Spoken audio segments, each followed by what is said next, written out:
The morning sun broke gently over the quiet town of Fairgrove, casting a golden light on the modest buildings and the freshly swept sidewalks. It was Memorial Sunday, the kind of day that usually stirred flags into the breeze and memories into the hearts of the old. Among the early risers was Walter Briggs, a 91-year-old Korean War veteran, already dressed in his dark blue uniform. The fabric was worn, but impeccably clean, pressed the night before by his own steady hands. On his chest were ribbons that hadn't seen daylight in decades, and in his hand, a carefully folded American flag. Walter walked slowly, leaning on a simple wooden cane that creaked slightly with every step. Each movement was deliberate. His knees no longer bent easily, and his back refused to stand completely straight, but his spirit, the spirit of a soldier, remained upright. He took the same route he'd taken for years, from his small house at Ide-Dies, the edge of town, to the Veterans Memorial Plaza near City Hall. But today was different. Today, he carried the flag not for himself, but for the men he had watched fall on foreign soil 70 years ago. He passed shopkeepers unlocking doors and joggers with earbuds in, most of whom didn't offer more than a passing glance. A few, kids on skateboards, zipped by, laughing too loud. Walter gave a small smile. He didn't mind being ignored. He wasn't there to be seen. He was there to remember. As he neared the plaza, he saw the setup for the city's official ceremony. Rows of chairs had been arranged before the granite memorial walls etched with names. A small podium stood at the center, flanked by red, white, and blue bunting. Speakers were being tested. People milled about, most in dress clothes, a few in casual gear. Organizers with clipboards darted back and forth. Not one of them looked at Walter. He reached the edge of the plaza and paused. His hands trembled slightly as he adjusted his grip on the folded flag. He spotted a small platform next to the podium, meant for wreaths and guest speakers. Slowly, he made his way toward it, hoping to place his flag there quietly before the crowd grew. But before he could step onto the stage area, a young event volunteer intercepted him. "Sir, that area is for scheduled participants only," she said with polite firmness. Walter nodded, not wanting to argue, and instead stepped off to the side, near one of the granite walls. There, he placed the flag gently on the ground and stood beside it, eyes closed, lips moving silently, a private prayer for the fallen. A few moments later, the national anthem began to play from the loudspeakers. Walter, without hesitation, raised his right hand in a trembling salute.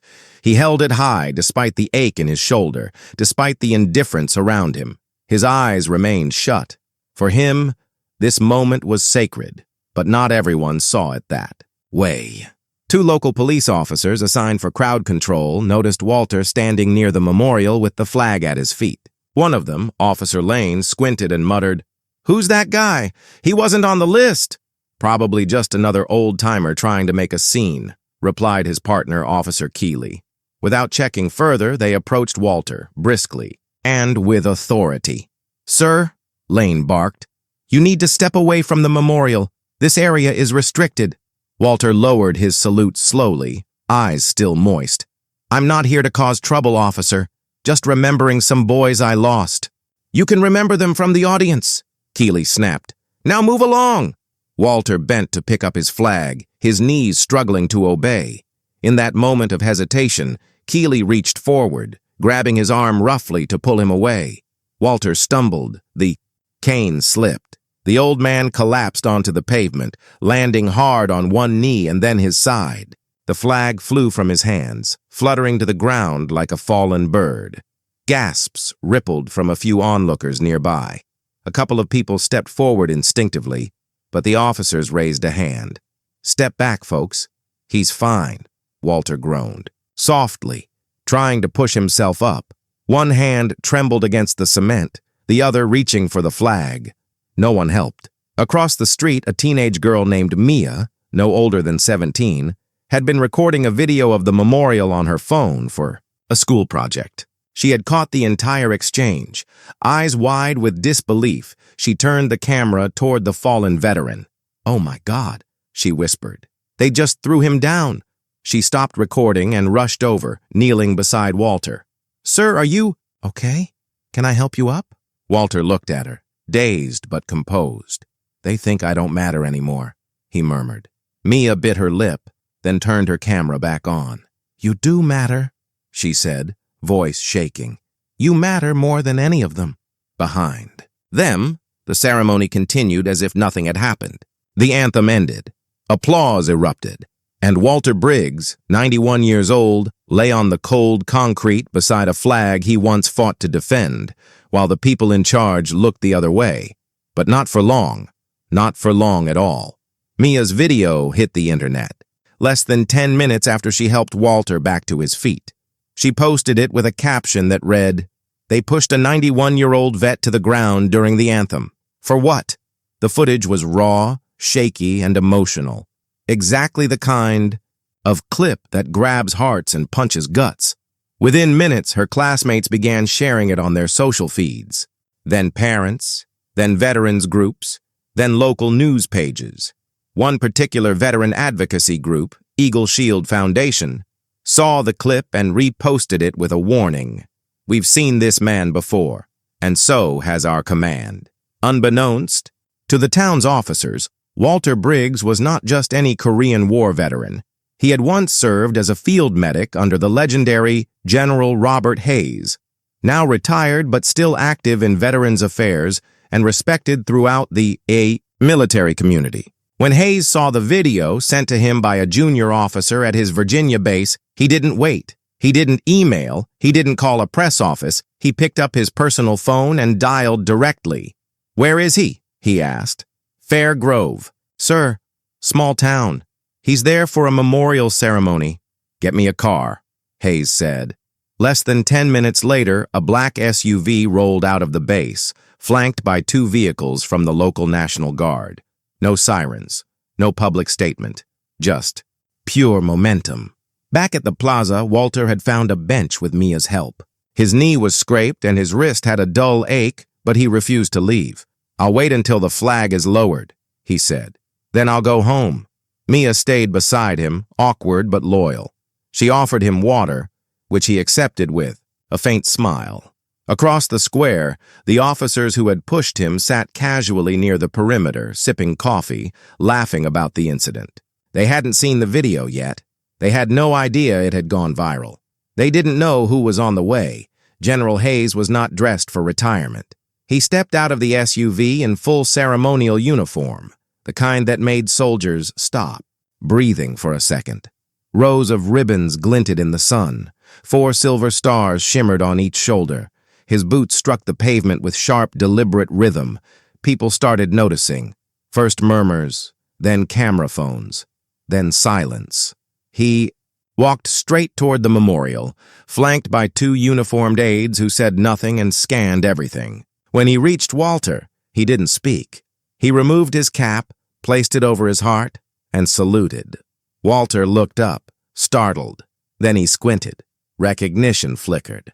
"Bobby Hayes," he whispered. Hayes broke into a rare smile, still saluting. "Better than I do, Walter." The 2 men shook hands. No further introduction needed. 2 soldiers who understood everything without saying anything. Then Hayes turned, sharp, commanding, and faced the plaza. "Which officers handled Mr. Briggs earlier today?" Keeley and Lane stood up, confused, approaching cautiously. We're just doing crowd control, sir," Lane began. "Did you ask his name?" Hayes asked. No, sir." "Did you see his ribbons?" "No, sir." "Then allow me to tell you who you pushed," Hayes said, his voice ringing through the plaza, now growing still. "You shoved a man who once dragged 3 wounded Marines out of a mortar pit under enemy fire. You threw down a man who sewed up 25 soldiers with a trembling hand while bleeding from his own leg. You humiliated someone I would have trusted with my life before I'd trust either of you with parking duty." Gasps rippled through the growing crowd. Phones were out. Recordings began. Hayes looked to the event organizers next. "This ceremony is officially over," he said. "We're doing this the right way." He turned back to Walter. "Would you do us the honor of leading the remembrance today?" Walter blinked, stunned. Slowly, he nodded. As soldiers from the SUV began organizing a proper formation, news cameras arrived, drawn by the viral explosion. Online, a crowd of townspeople gathered to see what was happening. Some recognized Hayes, others just followed the emotion in the air. Walter was helped to the podium. His voice cracked, but he steadied himself. "I didn't come here for attention," he began. "I came for the boys who didn't get to come home." The plaza went silent. Even the birds seemed to stop. "The flag I brought, it's not just cloth to me. It's names, faces, laughter I remember, promises we made." A single tear rolled down his face. "And I hope today you remember them too, because they mattered. Just like every old man you ignore matters more than you'll ever know."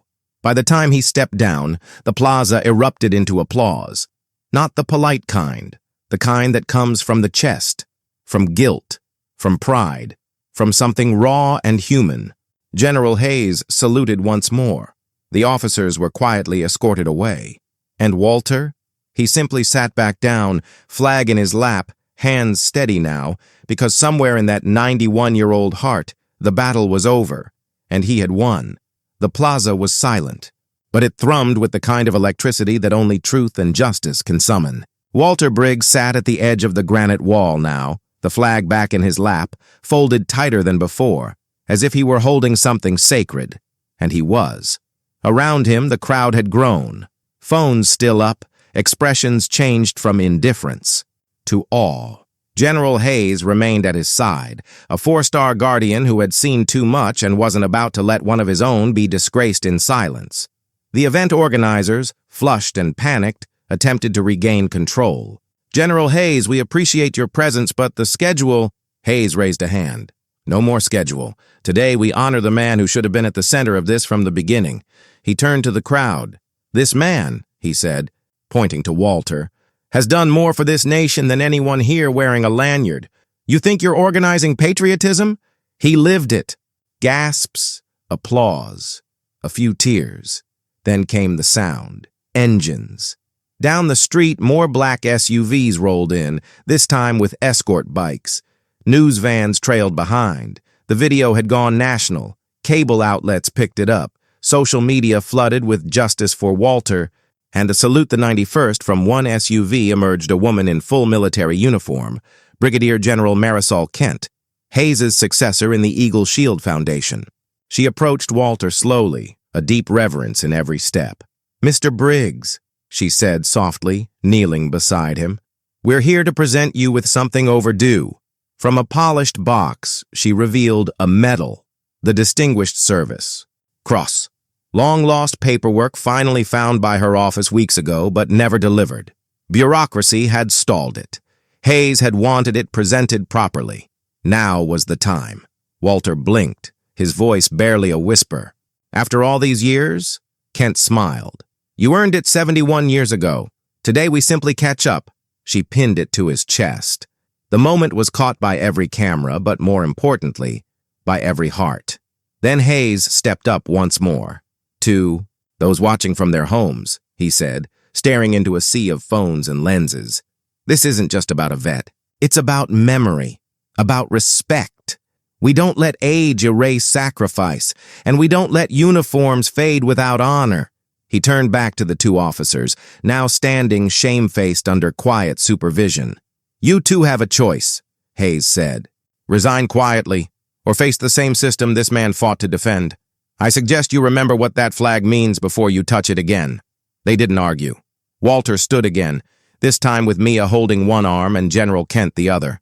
The crowd parted as he walked to the front of the memorial wall. He placed the folded flag on a marble pedestal. Slowly, carefully, then he turned to the audience. "I'm 91. My body's tired, but my heart is full."